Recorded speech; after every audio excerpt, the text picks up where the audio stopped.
ಸುಬಿಗಳು, ಕರ್ತನಿಗೆ ಸುಬಿಗಳು, ನಿಮ್ಮೆಲ್ಲರಿಗೆ ಸುಬಿಗಳು. ಚೆನ್ನಾಗಿದ್ದೀರಪ್ಪ? ಕರ್ತನು ನಮ್ಮನ್ನು ಪರಿಶುದ್ಧವಾಗಿರಬೇಕಂತ ಎಷ್ಟೋ ಆಶೆಯಾಗಿ ನಮ್ಮನ್ನು ಬಲಗೊಳಿಸಿದ್ದಾನೆ, ಸ್ಥಿರಗೊಳಿಸಿದ್ದಾನೆ. ನಾನು ಪರಿಶುದ್ಧನು, ನೀವು ಪರಿಶುದ್ಧವಾಗಿರಬೇಕು ಅಂತ ನಿಮಗೆ ಸಾಮರ್ಥ್ಯ ಕೊಟ್ಟಿದ್ದಾನೆ, ಶಕ್ತಿ ಕೊಟ್ಟಿದ್ದಾನೆ, ಕೃಪೆ ಕೊಟ್ಟಿದ್ದಾನೆ, ದಯ ಕೊಟ್ಟಿದ್ದಾನೆ, ಕನಿಕರ ಕೊಟ್ಟಿದ್ದಾನೆ, ಆತ್ಮ ಫಲಗಳು ಕೊಟ್ಟಿದ್ದಾನೆ, ಆತ್ಮ ವರಗಳು ಕೊಟ್ಟಿದ್ದಾನೆ. ನೋಡ್ರಿ, ಲೋಕಸುವಾರ್ತ 8ನೇ ಅಧ್ಯಾಯ 1ನೇ ವಚನ ನೋಡಿದರೆ, ಸ್ತ್ರೀಯರು ಅಲ್ಲಿ ಸುವಾರ್ತೆ ಸಾರುತ್ತಾ ನೋಡ್ರಿ, ದೇವರ ರಾಜ್ಯವನ್ನು ಪ್ರಕಟಿಸುತ್ತಾ ಪ್ರತಿ ಪಟ್ಟಣದಲ್ಲಿ ಪ್ರತಿ ಗ್ರಾಮದಲ್ಲೂ ಸಂಚರಿಸುತ್ತಾ 12 ಮಂದಿ ಶಿಷ್ಯರನ್ನು ಎಲ್ಲ ಹಳ್ಳಿಗಳಿಗೂ ಕಳಿಸುತ್ತಾ ಸ್ತ್ರೀಯರಿಗೆ ಸೇವೆ ಮಾಡೋದಕ್ಕೆ ಅಧಿಕಾರ ಕೊಟ್ಟಿದ್ದು, ರೋಗಗಳನ್ನು ಗುಣಪಡಿಸೋದು, ಸುವಾರ್ತೆ ಸಾರಬೇಕು, ರಾಜ್ಯ ಸುವಾರ್ತೆ ವ್ಯಾಪ್ತಿ ಚೆಂದಬೇಕು. ನನ್ನ ರಾಜ್ಯದಲ್ಲಿ ನೀವು, ದೇವರ ರಾಜ್ಯವು ನಮ್ಮ ಹತ್ರ ಇದೆ, ನಮ್ಮಲ್ಲೇ ಇದೆ, ಒಂದು ದಿನ ಬರೋದಿಲ್ಲ, ನಮ್ಮಲ್ಲೇ ದೇವರ ರಾಜ್ಯವು ಹರಡಿಕೊಂಡಿದೆ. ನಾವು ಪ್ರಾರ್ಥನೆ ಮಾಡಿದರೆ ಪರಲೋಕದಿಂದ ನಮಗೆ ಸಹಾಯ ಬರುತ್ತೆ. ಅದು ಯಾರಿಂದ ಬರುತ್ತೋ ನಮಗೆ ಗೊತ್ತಾಗಲ್ಲ, ಸಹಾಯ ಕೊಡ್ತಾನೆ ದೇವರು. ದೇವರು ನಮಗೆ ಸಹಾಯ ಕೊಟ್ಟು ನಮ್ಮನ್ನು ಫಲಗೊಳಿಸಿ ಬಲಗೊಳಿಸಿ ಸ್ಥಿರಗೊಳಿಸ್ತಾನೆ. ರೋಗಗಳನ್ನು ಓಡಿ ಹೋಗ್ತವೆ, ದೆವ್ವಗಳು ಓಡಿ ಹೋಗ್ತವೆ, ಕುಷ್ಠ ರೋಗಗಳು ಓಡಿ ಹೋಗ್ತವೆ, ಸ್ವಸ್ಥತೆ ಸಿಗುತ್ತೆ. ಹಳ್ಳಿಗಳು ಸಂಚರಿಸುತ್ತಾ ಸುವಾರ್ತೆ ಪ್ರಕಟಿಸುತ್ತಾ ರಾಜ್ಯ ಭಾರವನ್ನು 12 ಮಂದಿ ಮೇಲೆ ಹಾಕಿದಾಗ ನಮಗೆ ಇಂದಿನ ದಿವಸ ಆ ಭಾರ ನಮಗೆ ಕೊಟ್ಟ ದೇವರಿಗೆ ಸ್ತೋತ್ರ ಹೇಳಬೇಕು. ಕರ್ತನಿಗೆ ಸ್ತೋತ್ರ. ಯಾಕೆ ಗೊತ್ತಾ? ನಮಗೆ ಆ ಭಾರವನ್ನು ಕೊಟ್ಟಿದ್ದಾನೆ, ಆ ವೈರಾಗ್ಯವನ್ನು ಕೊಟ್ಟಿದ್ದಾನೆ, ಆ ಆಸಕ್ತಿಯನ್ನು ಕೊಟ್ಟಿದ್ದಾನೆ. ದೇವರು ನಮ್ಮನ್ನು ಪ್ರೀತಿಸುತ್ತಿದ್ದಾನೆ, ದೇವರು ನಮಗೆ ಬಲಗೊಳಿಸುತ್ತಾ ಇದ್ದಾನೆ, ದೇವರು ನಮಗೆ, ಕರ್ತನು ನಮ್ಮ ಹೃದಯದಲ್ಲಿದ್ದು ಡೈರೆಕ್ಷನ್ ಹೇಳ್ತಾ ಇದ್ದಾನೆ. ಈ ಕಡೆ ಹೋಗು, ಆ ಕಡೆ ಹೋಗು, ಸುವಾರ್ತೆ ಹೇಳು, ಸುವಾರ್ತೆ ಹಂಚು. 12 ಮಂದಿ ಶಿಷ್ಯರು ಹೇಗೆ ವೈರಾಗ್ಯವನ್ನು ಹೊಂದಿ 12 ಮಂದಿ 70 ಮಂದಿ ಆಗಿ 120 ಮಂದಿ ಆಗಿ ಸುವಾರ್ತೆ ಹಂಚಿದರು. ಹಾಗೆ ಸುವಾರ್ತೆ ಪ್ರಕಟಿಸು, ಸುವಾರ್ಥ ಸುದ್ದಿಯನ್ನು ಹೇಳು, ಸುವಾರ್ಥ ಸುದ್ದಿಯನ್ನು ಹರಡಿಸು. ನನ್ನ ರಾಜ್ಯವು ಹತ್ರ ಇದೆ, ನನ್ನ ರಾಜ್ಯವಿಗೆ ಸುವಾರ್ತೆಯನ್ನು ಹೇಳು ಅಂತಂದು ದೇವರು ನಮಗೆ ಭಾರವನ್ನು ಕೊಟ್ಟಿದ್ದಾನೆ. ಅದು ಸುವಾರ್ತೆ ಭಾರ. ಅದು ಸುವಾರ್ತೆ ಭಾರದಿಂದ ನಾವು ಮುಂದಕ್ಕೆ ಹೋಗಬೇಕು. ಸ್ತ್ರೀಯರಿಗೆ ಸೇವೆ ಮಾಡೋದಕ್ಕೆ ದೇವರು ಅಪ್ಪಣೆ ಕೊಟ್ಟಿದ್ದಾನೆ. ಸೆಮಿನಾರ್ ಇದು ಯೇಸು ಕ್ರಿಸ್ತನೇ ಕೊಟ್ಟಿದ್ದಾನೆ. ಸುಸನ್ನ, ಯೋಹಾನನ ಮಗಳು ಸುಸನ್ನ, ಇವರು 7 ದೆವ್ವಗಳನ್ನು ಹಿಡಿದ ಈಕೆಗೂ ಕೂಡ ಸುವಾರ್ತೆ ಹಂಚೋದಕ್ಕೆ ಕೃಪೆ ಕೊಟ್ಟಿದ್ದಾನೆ. ಕೃಪೆ ಸುವಾರ್ತೆ ಹಂಚೋದಕ್ಕೆ, ಸ್ತ್ರೀಯರಿಗೆ ಸೇವೆ ಮಾಡುವುದಕ್ಕೆ ಅಪ್ಪಣೆ ಕೊಟ್ಟಿದ್ದಾನೆ. ಪವಿತ್ರಾತ್ಮನ ಪರಿಶುದ್ಧಾತ್ಮನಿಗೆ ಶಕ್ತಿ ಕೊಟ್ಟಿದ್ದಾನೆ ಸೇವೆ ಮಾಡುವುದಕ್ಕೆ. ಈಗ ಸೇವೆ ಮಾಡುತ್ತಾ ಎಲ್ಲ ಬಂದ್ಬಿಟ್ರು, ಎಲ್ಲ ಸಭೆ ಎಲ್ಲ ತುಂಬಿಬಿಡ್ತು. ಆ ಸಭೆಯಲ್ಲಿ ಎಲ್ಲರೂ ಕೂಡ ಸುವಾರ್ತೆ ಸುವಾರ್ತೆ ಸುವಾರ್ತೆ ಸುವಾರ್ತೆ ಸುವಾರ್ತೆ ಹರಡುತ್ತಾ ಇದ್ದಾಗ ಒಂದು ದಿನ ಸಭೆಯಲ್ಲಿ ಯೇಸು ಕ್ರಿಸ್ತನು ಹೇಳ್ತಾ ಇದ್ದಾನೆ. ಏನಂತ ಹೇಳ್ತಾ ಇದ್ದಾನೆ? ಒಳ್ಳೆ ನೆಲದಲ್ಲಿ ಬೀಜ ಫಲಿಸುತ್ತೆ. ಬೀಜ ಬಿತ್ತುವಾಗ ಆ ಬೀಜ ಸ್ವಲ್ಪ ಮುಳ್ಳು ಪೊದೆಯಲ್ಲಿ ಬಿದ್ದುವು, ದಾರಿಯಲ್ಲಿ ಬಿದ್ದುವು, ಆ ಕಲ್ಲಿನಲ್ಲಿ ಬಿದ್ದಿದ್ವು, ಬಂಡೆ ಸಂದಿಯಲ್ಲಿ ಬಿದ್ದಿದ್ವು. ಆಗ ಬಿದ್ದ ವಾಕ್ಯವು ಬೆಳೀತು, ಬಿದ್ದ ವಾಕ್ಯವು ಬೆಳೀತು. ಆದರೆ ಮಳೆ ಇಲ್ಲದಕ್ಕೆ, ನೀರಿಲ್ಲದಕ್ಕೆ, ತ್ಯಾಮ ಇಲ್ಲದಕ್ಕೆ,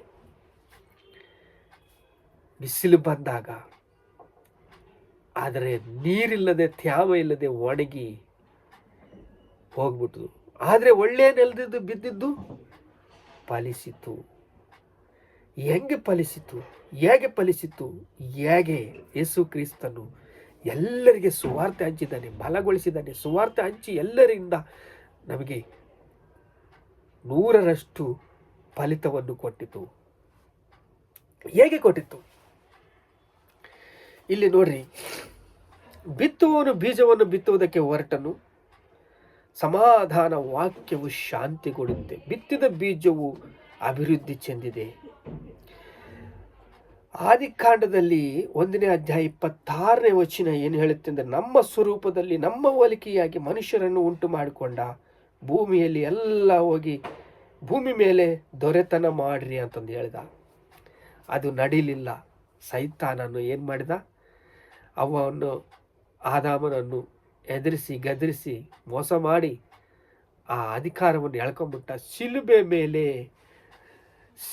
ಮೇಲೆ ಯಾವಾಗ ಮರಣ ಹೊಂದಿದನೋ, ಶಿಲುಬೆ ಮೇಲೇ ಸೈತಾನನ ತಲೆಯನ್ನು ಜಜ್ಜಿ ಆ ಅಧಿಕಾರವನ್ನು ಎಳ್ಕೊಂಡು ವಾಕ್ಯ ರೂಪವಾಗಿ, ಪರಿಶುದ್ಧ ಗ್ರಂಥದ ವಾಕ್ಯ ರೂಪವಾಗಿ ನಮಗೆ, ನಿಮಗೆ, ಎಲ್ಲರಿಗೆ ಈಗ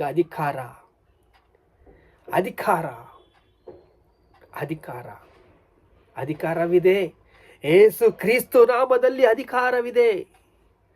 ಯೇಸು ಕ್ರಿಸ್ತು ನಾಮದಲ್ಲಿ ಶಕ್ತಿ ಇದೆ. ಯೇಸು ಕ್ರಿಸ್ತನು ನಮ್ಮನ್ನು ಬಲಗೊಳಿಸಿದ್ದಾನೆ. 100ರಷ್ಟು ಒಳ್ಳೆ ನೆಲದಲ್ಲಿ ಹಾಕಿದ ಫಲವು, ದೇವರ ಸ್ವರೂಪದಲ್ಲಿ ಸೃಷ್ಟಿಸಿದ್ದೀಯ ನೀನು. ನೀತಿವಂತನ ವಿಜ್ಞಾಪನ ಬಹು ಬಲವುಳ್ಳದ್ದು. ಯೇಸು ಕ್ರಿಸ್ತ ನಾಮದಲ್ಲಿ ಶಕ್ತಿ ಇದೆ. ಯೇಸು ಕ್ರಿಸ್ತನು ನಮ್ಮನ್ನು ಪ್ರೀತಿಸಿದ್ದಾನೆ. ಯೇಸು ಕ್ರಿಸ್ತನು ನಮ್ಮನ್ನು ಬಲಗೊಳಿಸಿದ್ದಾನೆ. ಯೇಸು ಕ್ರಿಸ್ತನು ನಮ್ಮನ್ನು ಸಿದ್ಧಗೊಳಿಸಿದ್ದಾನೆ. ಯೇಸು ಕ್ರಿಸ್ತನು ನಮಗೆ ಕೃಪೆ ಕೊಟ್ಟಿದ್ದಾನೆ. ಆ ಕೃಪೆಯಿಂದ ನಾವು 100ರಷ್ಟು ಫಲಿಸುವುದಕ್ಕೆ ಕೃಪೆ ಕೊಟ್ಟಿದ್ದಾನೆ. ಇಲ್ಲಿ ಆ ಕೃಪೆ ಕೊಟ್ಟು ಪೇತರು 1ನೇ ಪೇತರು 1ನೇ ಅಧ್ಯಾಯ 18ನೇ ವಚನ, ಬೆಳ್ಳಿ ಬಂಗಾರದಿಂದ ನಿಮ್ಮನ್ನು ಶುದ್ಧಿಗೊಳಿಸಲಿಲ್ಲ, ಯಜ್ಞದ ಕುರಿಮರಿದಾತನು ರಕ್ತವನ್ನು ಸುರಿಸಿ ನಮ್ಮನ್ನು ವಿಮೋಚಿಸಿ ಮೋಕ್ಷ ಮಾರ್ಗವನ್ನು ಕೊಟ್ಟಿದ್ದಾನೆ. ಅದು ಮೋಕ್ಷ ಮಾರ್ಗ, ಅದು ಇರುಕಾದ ಮಾರ್ಗ. ಆ ಮಾರ್ಗದಲ್ಲಿ ಹೋದರೆ ನಿಮಗೆ ಪರಲೋಕ ಭಾಗ್ಯ. ಎಲ್ಲರೂ ಮಾರು ಮನಸ್ಸು ಹೊಂದಬೇಕಂತ, ಎಲ್ಲ ಮನುಷ್ಯರ ಮೇಲೆ ಆತ್ಮವನ್ನು ಸುರಿಸಬೇಕಂತ ದೇವರ ಸಂಕಲ್ಪ. ದೇವರ ಸಂಕಲ್ಪಕ್ಕೆ ನಾವು ಬೆಲೆ ಕೊಡೋಣ. ದೇವರ ಸಂಕಲ್ಪಕ್ಕೆ ನಾವು ಮರ್ಯಾದೆ ಕೊಡೋಣ. ದೇವರ ಸಂಕಲ್ಪಕ್ಕೆ ನಾವು ವಿಧೇಯತೆ ತೋರಿಸೋಣ. ದೇವರ ಸಂಕಲ್ಪಕ್ಕೆ ನಾವು ವಿಧೇಯರಾಗೋಣ. ಬನ್ರಿ, ಒಳ್ಳೆ ನೆಲದಲ್ಲಿ ಬಿದ್ದವರಾಗಿ ಹೇಳ್ರಿ. ನೀವು ಫಲಿಸಬೇಕು, ಪ್ರಕಾಶಿಸಬೇಕು, ಬಲಗೊಳ್ಳಬೇಕು, ಸಿದ್ಧಗೊಳ್ಳಬೇಕು. ಲೋಕದಲ್ಲಿ, ಭಾರತ ದೇಶದಲ್ಲಿ ಶ್ರಮೆ, ಒಂದೊಂದು ಸೇವಕರಿಗಾಗಿ ಎಷ್ಟು ಶ್ರಮೆ, ಎಷ್ಟು ರಾಜಸ್ಥಾನದಲ್ಲಿ ಶ್ರಮೆ, ಎಷ್ಟು ಶ್ರಮೆ, ಬಿಹಾರಲ್ಲಿ ಶ್ರಮೆ, ಎಷ್ಟು ನಾವು ನೋಡ್ತಾ ಇದ್ದೇವೆ ಸೋಷಲ್ ಮೀಡಿಯಾದಲ್ಲಿ. ಎಷ್ಟು ಬಾಧೆ. 100ರಷ್ಟು ಫಲಿಸಬೇಕು. 100ರಷ್ಟು ಒಳ್ಳೆಯ ನೆಲದಲ್ಲಿ ಫಲಿಸಿದ ಬೀಜ ವಾಕ್ಯವು ಹೃದಯದಲ್ಲಿ ಬಿತ್ತಿ ಅದು ಫಲಗೊಳಿಸಿ ದೇವರ ಸ್ವರೂಪವಾಗಿ ನಾವು ಎಲ್ಲರನ್ನು ಹೊಸ ಮನಸ್ಸು ತಂದು ದೇವರ ವಾಕ್ಯಕ್ಕೆ ವಿಧೇಯರಾಗುವುದಕ್ಕೆ, ದೇವರ ವಾಕ್ಯಕ್ಕೆ ಕೃಪೆ ಸಿಗಬೇಕೆಂದರೆ ಯೇಸು ಕ್ರಿಸ್ತು ನಾಮದಲ್ಲಿ ರಕ್ಷಣೆ ಹೊಂದಿಕೊಳ್ತೀರಾ? ನಾಮದಲ್ಲಿ ರಕ್ಷಣವಿಲ್ಲ, ಯೇಸು ಕ್ರಿಸ್ತು ನಾಮದಲ್ಲಿ ರಕ್ಷಣೆ ಇದೆ. ಅಪೊಸ್ತಲ ಕೃತ್ಯಗಳು 4ನೇ ಅಧ್ಯಾಯ 12ನೇ ವಚನ ನೀವು ಓದ್ಕೊಳ್ರಿ. ಯಾವ ನಾಮದಲ್ಲಿ ರಕ್ಷಣೆ ಇಲ್ಲ, ಕೇವಲ ಒಂದೇ ಒಂದು ನಾಮ, ಯೇಸು ಕ್ರಿಸ್ತನ ನಾಮ. ಎಲ್ಲ ಮೊಣಕಾಳು ಯೇಸು ಕ್ರಿಸ್ತ ನಾಮದಲ್ಲಿ ಬೆಳಬೇಕು. ಎಲ್ಲ ಮೊಣಕಾಲು ಊರಿ ಪ್ರಾರ್ಥನೆ ಮಾಡಬೇಕು. ಯೇಸು ಕ್ರಿಸ್ತ ನಾಮದಲ್ಲಿ ರಕ್ಷಣೆ ಇದೆ. ಯೇಸು ಕ್ರಿಸ್ತು ನಾಮದಲ್ಲಿ ಶಕ್ತಿ ಇದೆ. ಯೇಸು ಕ್ರಿಸ್ತು ನಾಮದಲ್ಲಿ ಬಲವಿದೆ. ಯೇಸು ಕ್ರಿಸ್ತು ನಾಮದಲ್ಲಿ 100ರಷ್ಟು ನೀನು ಫಲಿಸ್ತೀಯ, ಅಭಿವೃದ್ಧಿ ಹೊಂದುತ್ತೀಯ, ವಿಸ್ತರಿಸ್ತೀಯ, ಬಲಗೊಳ್ತೀಯ, ಸ್ಥಿರಗೊಳ್ತೀಯ, ಸಿದ್ಧಗೊಳ್ತೀಯ. ಪ್ರಾರ್ಥನೆ ಮಾಡಿಕೊಳ್ಳೋಣ. ತಂದೆ ಸ್ತೋತ್ರ. ಬೆಳ್ಳಿ ಬಂಗಾರದಿಂದ ನಮ್ಮನ್ನು ಶುದ್ಧಿ ಮಾಡಿಲ್ಲಪ್ಪ. ಅಪ್ಪ, ಕುರಿಮರಿದ ಆತನ ಯೇಸು ಕ್ರಿಸ್ತನ ರಕ್ತದಿಂದ ನಮ್ಮನ್ನು ಶುದ್ಧಿ ಮಾಡಿದೆಯಪ್ಪ. ಹೀಗೆ ಸ್ತೋತ್ರ ಸ್ತೋತ್ರ ಸ್ತೋತ್ರ ಸ್ತೋತ್ರ ಕರ್ತನೇ ಸ್ತೋತ್ರ. ಒಳ್ಳೆಯ ನೆಲದಲ್ಲಿ ಬಿದ್ದಿದ ಬೀಜ 100ರಷ್ಟು ಫಲಿಸುವುದಕ್ಕೆ ಅಪ್ಪ ನಿಮ್ಮ ಸ್ವರೂಪದಲ್ಲಿ ನಮ್ಮನ್ನು ಮಾಡಿಕೊಂಡಿದೆಯಾ. ನಮಗೆ ಅಧಿಕಾರ ಕೊಟ್ಟಿದ್ದೀಯಾ. ಶಿಲುಬೆ ಮೇಲೆ ಜಜ್ಜಿ ಹಾಕಿದ ಸೈತಾನನ ತಲೆ ತುಳಿದು ಅಧಿಕಾರ ನಮಗೆ ಕೊಟ್ಟಿದ್ಯಾ. ನಮಗೆ ಅಧಿಕಾರ ಕೊಟ್ಟಿದ್ಯಾ. ನಮಗೆ ಅಧಿಕಾರ ಕೊಟ್ಟಿದ್ಯಾ. ತಂದೆ ಸ್ತೋತ್ರ ಸ್ತೋತ್ರ ಕರ್ತನೇ ಸ್ತೋತ್ರ ಸ್ತೋತ್ರ ಸ್ತೋತ್ರ. ಏಸಪ್ಪ ನಿಮಗೆ ಸ್ತೋತ್ರ.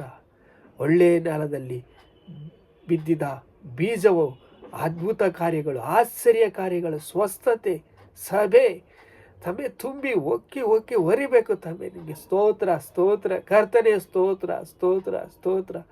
ಘನತೆ, ಮಹಿಮೆ, ಪ್ರಭಾವಗಳು ನಿಮಗೆ ಚೆಲ್ಲಿಸ್ತಾ ಇದ್ದೇವೆ ತಂದೆ. ಆಮೇನ್.